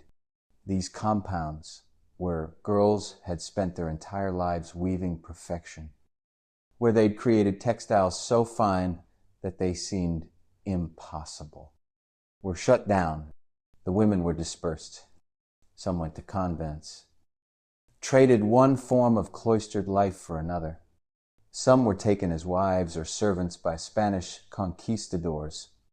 Some simply disappeared from the historical record, their fates unknown, their names never recorded. The tradition they represented, the accumulated knowledge of generations, scattered like seeds in a windstorm. Some would take root in new forms. Much would simply be lost forever. The Quipas met an even worse fate, at least with textiles. The Spanish could recognize them as cloth, even if they didn't value them appropriately. Quipas, they couldn't understand at all. Knotted strings, what are these? Some kind of primitive accounting system, some form of witchcraft. The priests looked at Quipas and saw devil worship. They saw tools of Satan. They saw objects that needed to be destroyed immediately and completely before they could corrupt Christian souls. So they burned them, not dozens, not hundreds, thousands, tens of thousands, maybe hundreds of thousands. We'll never know the true number because the people doing the burning didn't keep careful records of what they were destroying. Why would they? They thought they were ridding the world of evil. They thought they were doing God's work. The fact that they were erasing the entire administrative, historical, and possibly literary record of a major civilization apparently didn't trouble them, or if it did, they decided that was acceptable collateral damage in the war for souls. Imagine the scene, a plaza somewhere in the Andes, Spanish priests in black robes, flanked by soldiers in steel armor. A pile of quipas, hundreds of them, representing decades or centuries of record keeping. They accumulated knowledge of Quipu Kamayaks who'd spent their entire lives learning to tie and read knots. Census records, tax records, historical narratives, poetry, religious texts, all of it about to become ash. They light the fire. The strings burn quickly. Cotton and wool consumed by flame in moments. The knots, those carefully tied knots that encoded so much information, blacken and disintegrate within an hour. Centuries of knowledge are gone. The Quipucamayaks watch. If they're allowed to watch, if they haven't already been killed or driven away, they watch their life's work burning. They watch their culture's memory burning, and they can do nothing. The men would steal swords and guns and horses, make sure of that. But here's what the Spanish didn't understand. Couldn't understand because they came from a culture where information lived in books rather than in human bodies. You can burn cloth. You can destroy quipus. You can kill weavers and quipukamayaks. But you cannot unweave muscle memory. You cannot burn the knowledge that lives in hands that have performed the same motions 10,000 times. You cannot erase the patterns that grandmothers teach granddaughters in quiet moments, showing them how to set up a loom, how to tension threads, how to read the cloth itself for information about technique and origin in the mountains, in the valleys that Spanish soldiers never quite managed to control completely. The old women kept weaving quietly, secretly, slowly, the way they always had. They couldn't make sacred textiles anymore. Not the way they used to. The akla system was gone. The ritual contexts were destroyed. The religious meanings were forbidden, but the techniques remained. The backstrap loom didn't care whether you were weaving for Inca gods or for Spanish masters or just for your own family. The techniques worked the same regardless.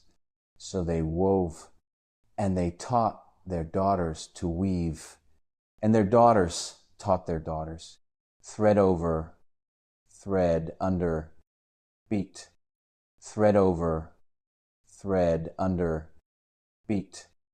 The rhythm that had defined their culture for thousands of years didn't stop just because the empire fell. It continued. Get her now. Less grand, stripped of its religious significance and imperial importance. But it continued. The Spanish kept the tribute system because even they understood that Andean textiles were valuable, were necessary, were a form of currency that worked in this environment where European money didn't circulate effectively. But they changed everything else. European patterns instead of tokapu. Christian symbols instead of Inca religious designs, faster weaving, lower quality. Because the Spanish wanted quantity over perfection, cloth as commodity rather than as offering. Production speed more important than thread count. The weavers adapted. They had to. Refusing to adapt meant death, or slavery, or at best, marginalization and starvation.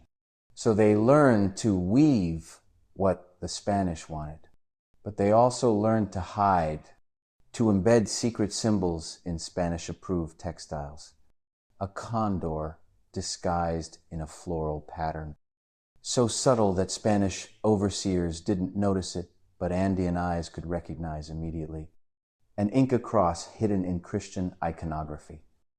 The old beliefs encoded in the new required forms, colors arranged in sequences that meant something to those who knew the old language of cloth. The Spanish saw obedient production of colonial textiles.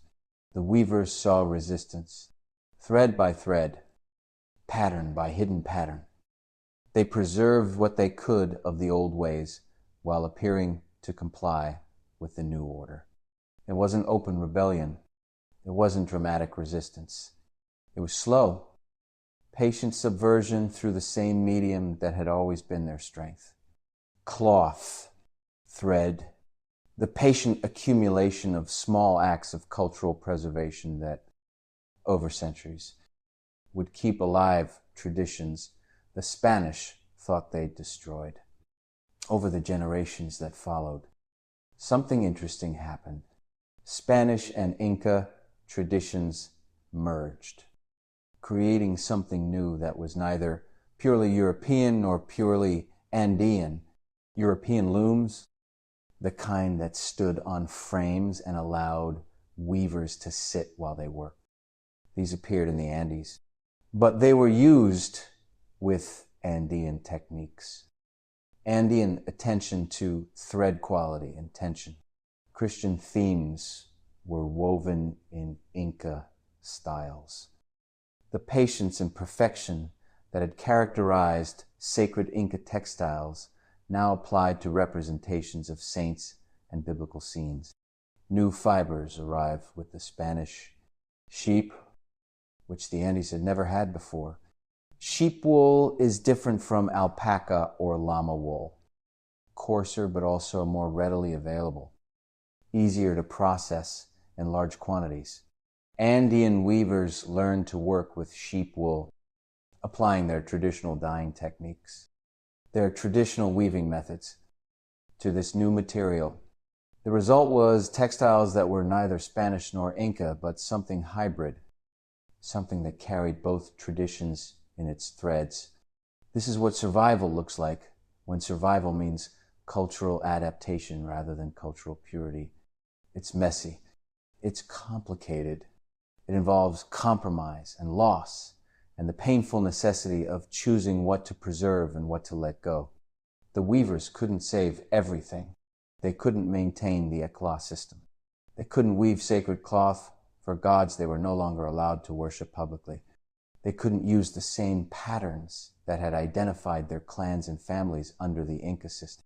But they could weave, and as long as they could weave, they could preserve something, and they did. For 500 years, through colonial rule and wars of independence and modernization and globalization, through every change and challenge, the weaving continued. It changed. Yes, it adapted, certainly, but it never stopped.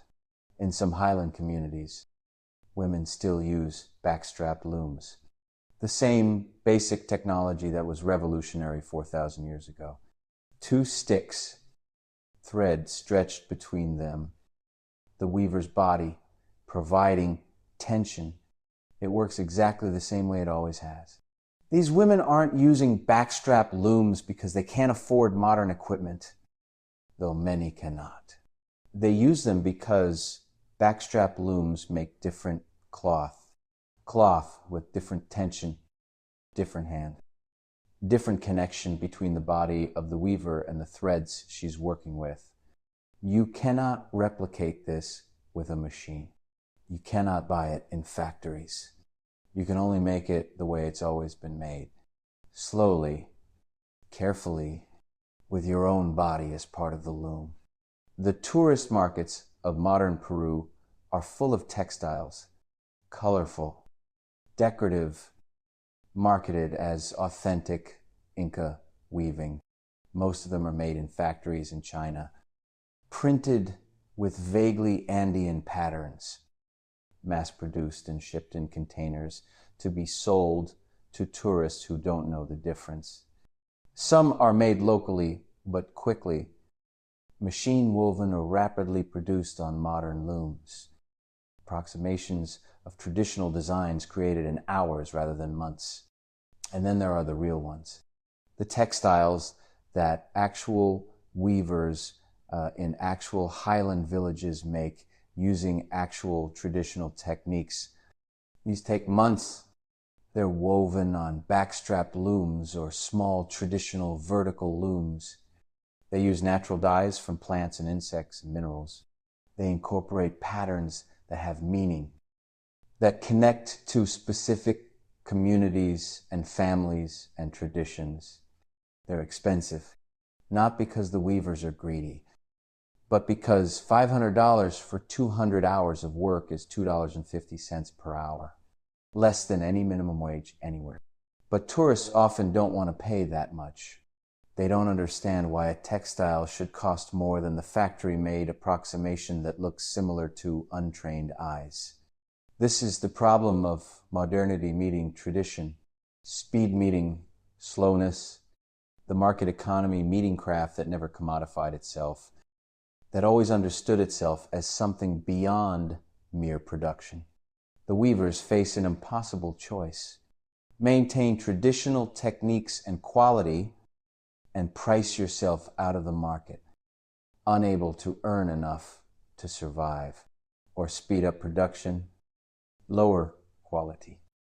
Make approximations of traditional textiles that tourists can afford, but that lose the very qualities that made them meaningful in the first place. Some communities have found middle paths, cooperatives that help weavers get fair prices for traditional work. UNESCO recognition of traditional weaving as intangible cultural heritage, which brings attention and sometimes protection. Museums and collectors willing to pay appropriate prices for textiles created using genuine traditional techniques. Schools and workshops that teach young people the old methods, trying to ensure that knowledge passes to the next generation. But it's precarious. Every generation, fewer people learn. Every year, more traditional patterns are forgotten. More natural dye recipes are lost. More subtle techniques disappear because the person who knew them died and didn't quite manage to pass on all their knowledge before the end. This is how traditions die. Not dramatically, not all at once, but slowly through the accumulation of small losses, knowledge that doesn't quite make it from one generation to the next.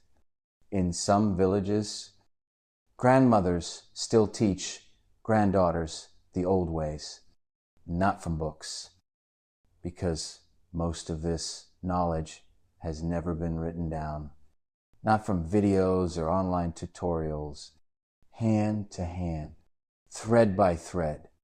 This is how you prepare the fiber, washing it, carding it, preparing it for spinning. This is how you spin. The drop spindle twirling, the twist of the thread controlled by subtle movements of wrist and fingers.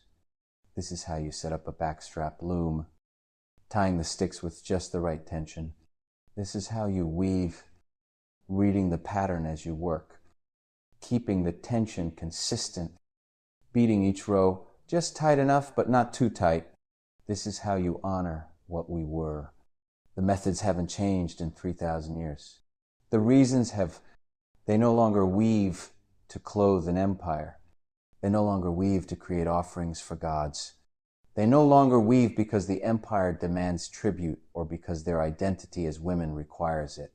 They weave to remember, to maintain a connection to ancestors who wove the same way, to preserve knowledge that they understand is valuable even if the market doesn't reward it appropriately, to keep alive a tradition that stretches back through countless generations. All the way to that first woman on a mountainside who twisted plant fibers together and discovered that patience could create strength. You stand now in a present that is not quite your own time, but is moving toward it. The looms are mostly silent. A few women work at backstrap looms, but they're older, in their 60s or 70s. The younger women are in the cities, working in shops or restaurants or as domestic workers, earning money in ways that don't require years of training and months of work to produce a single item. Economic necessity pushes them away from weaving. Modernization offers opportunities that traditional craft cannot match. And yet, some young people are learning, not many, but some, drawn to the tradition for new reasons, environmental consciousness, recognizing that traditional weaving uses sustainable materials and methods, cultural pride, wanting to maintain connection to indigenous identity, artistic interest, seeing in traditional textiles a form of expression that machine production can never replicate, economic opportunity, as some markets develop for authentic high-end traditional textiles. They're learning the same way their ancestors learned. Slowly, patiently, hands moving over threads, making mistakes, unweaving and starting over, gradually developing the muscle memory and the eye and the patience that traditional weaving demands. They're discovering what every weaver before them discovered. This is hard. This is tedious. This takes forever. And somehow, if you stay with it long enough, it becomes meditative, becomes meaningful, becomes something more than just making cloth. The thread that connects that first twisted fiber to the present day has frayed but not broken. It's thinner than it used to be, more fragile. It could break in the next generation if not enough people choose to maintain it, but it's still there, still connecting present to past, still carrying forward knowledge that has survived empire and conquest and colonization and modernization. You think back to that woman you saw on your first day here, thousands of years ago in some sense, just days ago in another, sitting on a mountainside, spinning thread with a drop spindle, the motion of her hands, the rhythm of the work that hasn't changed. The thread she was creating then is the same thread being created now. Same techniques, same materials, same patience. Empires have risen and fallen. Technologies have advanced beyond anything the Inca could have imagined. But thread is still thread. Weaving is still weaving. And the fundamental truth remains unchanged. Anything worth making takes time, not the frantic, rushing time of modern productivity, where faster is always better and efficiency is the highest value. But slow time, patient time, the kind of time that measures progress in threads rather than seconds. The kind of time that accepts that perfection might take months or years. And that's not a problem to solve, but simply the nature of the work. The Inca built an empire on this understanding. They took the slowest possible approach to everything. Weaving, record-keeping, administration. While other civilizations developed writing to speed up information transmission, the Inca stuck with quipus, which were slower but more durable. While other cultures found ways to speed up textile production, the Inca maintained techniques that prioritize quality over quantity, fineness over speed. This seems backward, seems inefficient, until you remember that their textiles have survived 500 years in tombs and still look perfect, while most modern clothing falls apart after a few washes. Maybe the lesson isn't that we should all go back to backstrap looms and give up modern conveniences. That's not realistic and probably not desirable. But maybe there's something worth remembering about the relationship between time and value, about the difference between things made quickly and things made well, about what we lose when we prioritize speed above all else, about what kinds of knowledge and skill and patience disappear when we decide that anything taking too long isn't worth doing. You've spent hours, days, weeks watching weaving, watching the slowest process imaginable, watching thread being created, looms being set up, cloth gradually, impossibly gradually, coming into being. And somehow, despite or perhaps because of the slowness, it's been meaningful. The repetition that seemed boring at first became meditative. The patience that seemed unnecessary became admirable. The time that seemed wasted became something else. Time invested in understanding. Time spent in a different relationship with making and having and being. As sleep approaches on this final night, as your mind releases its grip on these complex questions about tradition and modernity and the meaning of craft in a world that increasingly values only speed, you let yourself sink back into the rhythm that has defined this entire journey. Thread over, thread under, beat, thread over, thread under, beat. The same motion repeated for thousands of years by millions of hands, creating an unbroken chain of knowledge and skill and patience that connects the deep past to the uncertain present to whatever future is coming. The Inca didn't weave quickly. They wove forever. They wove with the understanding that some things are worth doing slowly, carefully, with complete attention, even if that means they take months or years to complete. They wove with the knowledge that time invested in quality is never wasted.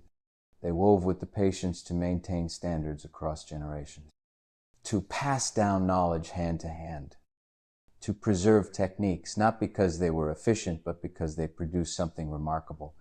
And in the end, that's what survived.